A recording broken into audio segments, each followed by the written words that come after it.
Chapter 1302. There were jade-tide pearls, yinling flowers, and fire lotus wood produced by the Great Lake of the southern wilderness ancient region, snow tassels produced by the accumulation of thousands of years in the northern border snow region, dark light meteoric iron, one of the 6 great rare metals in the world, and the bone marrow of Taowu, which was known as the ice beast of the Archean ice demon clan, which was almost extinct. These were just the raw materials. There were several magic treasure embryos, but they had not been formally refined yet. Perhaps they were refined with other materials to be safe, or perhaps they had deliberately accumulated them and then used some secret method to smelt them into the great celestial wheel of the Grand Imperial Palace in one go. In addition to a variety of raw materials, there were many sets of magic treasures of the same style. Unlike magic treasures could be refined according to the standard. There were weapons, defensive equipment, and other types of magic treasures. There was a dazzling and large number of them. In addition to magic treasures, there were various types of elixirs, which were incalculable. Among them, within the Grand Imperial Palace, there was another incarnation-level magic treasure. It was a pill cauldron with an extremely simple and unadorned style. Lin Feng took a long time to recognize that this was the famous primordial chi cauldron of the primordial era. It used to be a Mahayana-grade magic treasure, and it was also the magic treasure of Emperor Chong, the founder of alchemy in the human cultivation world. It was the first Mahayana-grade cauldron magic treasure in human history. However, when Emperor Chong died, this magic treasure was destroyed along with him. The original spirit of the primordial chi cauldron was annihilated, leaving only the remains of the outer shell. Later, the Great Zhou dynasty found it and refined it again, giving birth to a new original spirit. Later, it was promoted from a spirit nurturing grade magic treasure to the current transformation grade magic treasure. This treasure made an indelible contribution to the rise of the Great Zhou dynasty. If it could become a Mahayana grade again, it would undoubtedly be a top magic treasure that was not inferior to the Sun-Moon Divine Furnace or the Desolate Ancient Immortal Furnace, second only to the Ding of Shenzhou. Lin Feng shook his head and couldn't help but laugh. The rise of most powerful forces is supported by a top-notch alchemy artifact. Putting aside how to deal with the Grand Emperor Palace and the Great Wheel of Heavens, Lin Feng and Xianmin Tianzong would not keep the primordial chi cauldron, as well as most of the assets that Liang Pan had brought here with the Grand Emperor Palace, and even the Mahayana Great Artifact, the Dragon's Subduing Tablet, that would be handed over to the new Great Zhou Emperor, Liang Qian. Lin Feng had no intention of playing a balance between the Great Qin dynasty, the northern militant imperial court, and the Great Zhou dynasty. However, he always gave preferential treatment to those who were friendly to him. Moreover, a portion of these items would fall into the hands of the Grand Qin Empire. How much they could keep would depend on the abilities of Liang Qian and the others. In this battle, Yinghai was completely in their hands. For the celestial sect of Xianmin, it was the greatest harvest. Lin Feng handed the Yin-Yang Life and Death Formation, which contained the Permitha Golden Bridge and the Ding of Shenzhou, as well as the Grand Emperor Palace and the Great Wheel of Heavens, to Shi Tianhao and Li Yuanfang.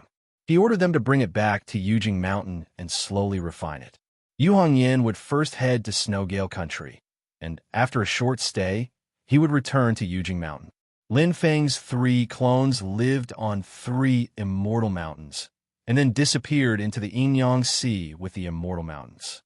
He did not forbid others from entering the Yin-Yang Sea through the realm passageway entrance, as usual.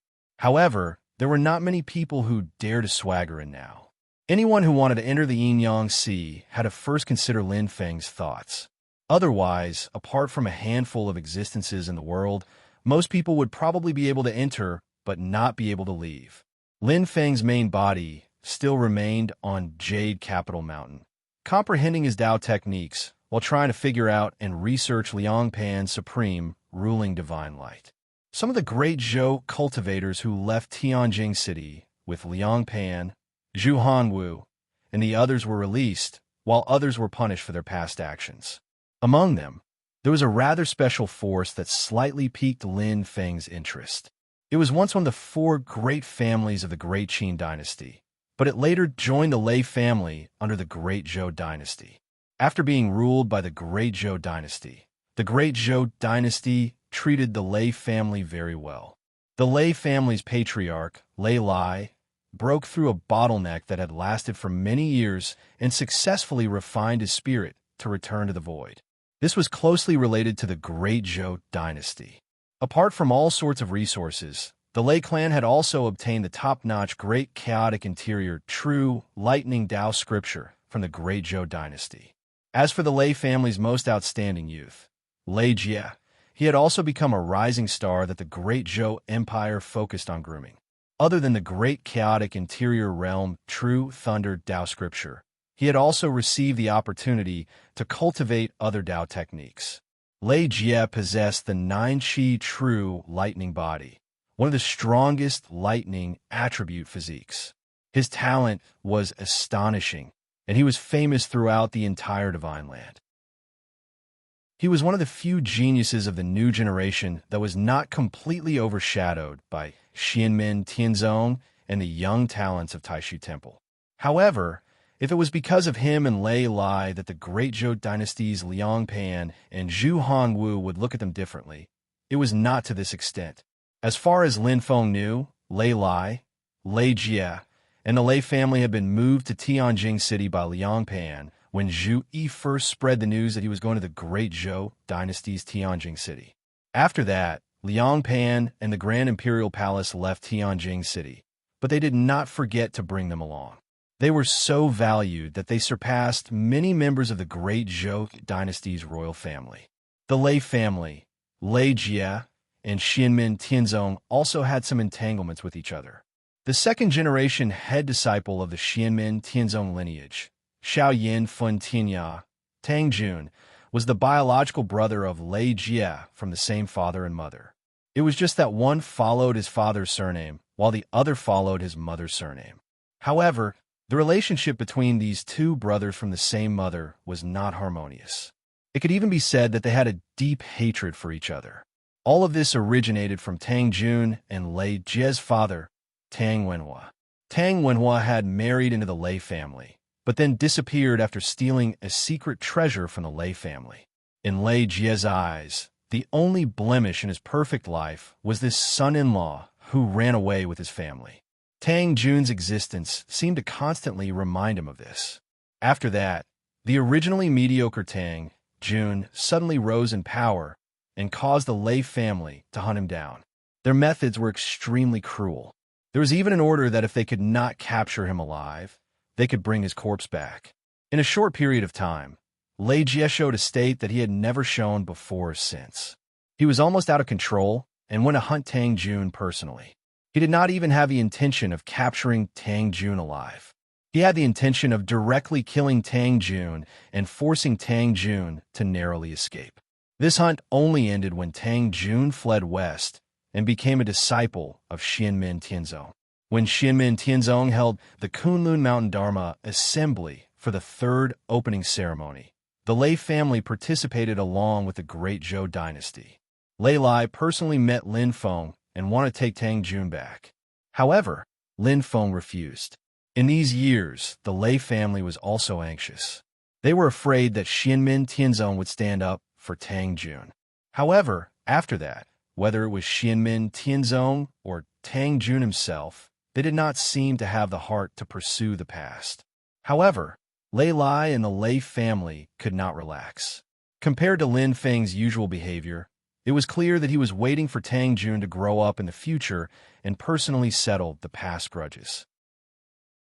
In these years, Tang Jun's speed of growth had caught the attention of the world. As the top figure among the second-generation direct disciples of Xianmin Tianzong, he had long entered the sights of those who were observant. However, to the Lei family, it was like a death knell. As Tang Jun's cultivation grew higher and higher, there were even people in the Lei family who had the thought of assassinating Tang Jun and fighting to the death. However, it did not become mainstream. The sudden change in Tang Jun's mediocre physique was also due to his mysterious missing father, Tang Wenhua. According to Lin Feng's speculation,